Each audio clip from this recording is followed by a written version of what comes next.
Welcome. I'm Margaret Doyle and I'm the Head of Financial Services and Real Estate Research for Deloitte UK. Today we're going to be talking about a fascinating report looking into how the financial services footprint has changed in central London over the past decade. I'm delighted to be joined by my colleague Ben Thompson.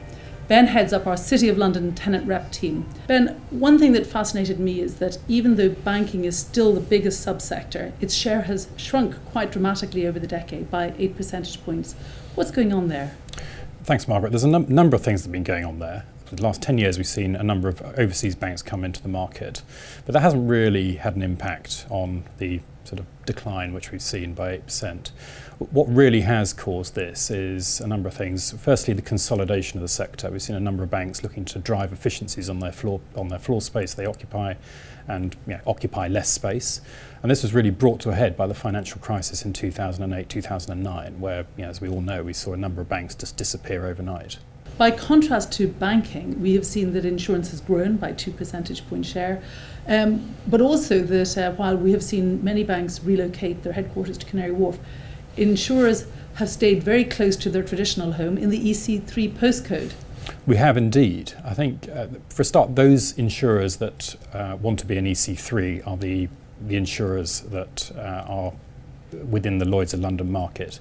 And for them, it's still very important to be within walking distance of Lloyd's and the large brokers because their business is still done face to face. Why that sector has increased, there's been a couple of reasons. Firstly, a lot of them have been very opportune. They have taken the opportunity to take new offices to coincide with lease expiries that have come up and are coming up over the next year or so. The other aspect, there's been a number of consolidations within this market, which has led to larger amounts of space needing to be taken. We've also seen investment management increase its share by 3 percentage points. So what's behind that trend?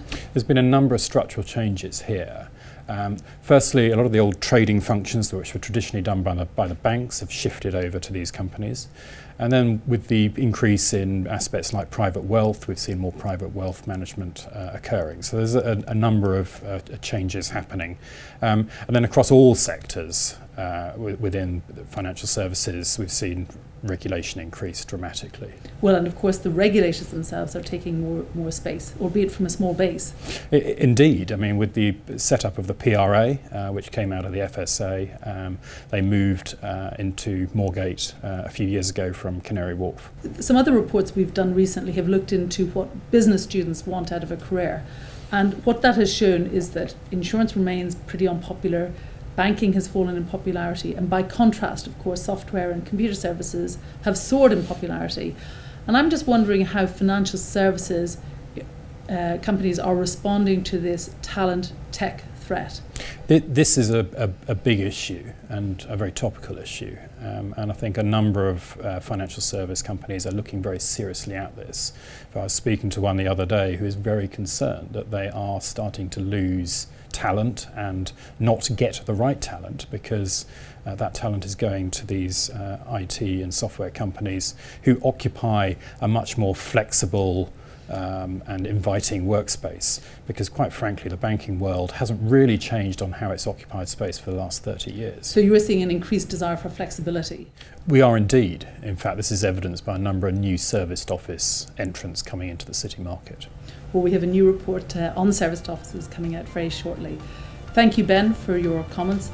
Thank you for joining us. Watch this space.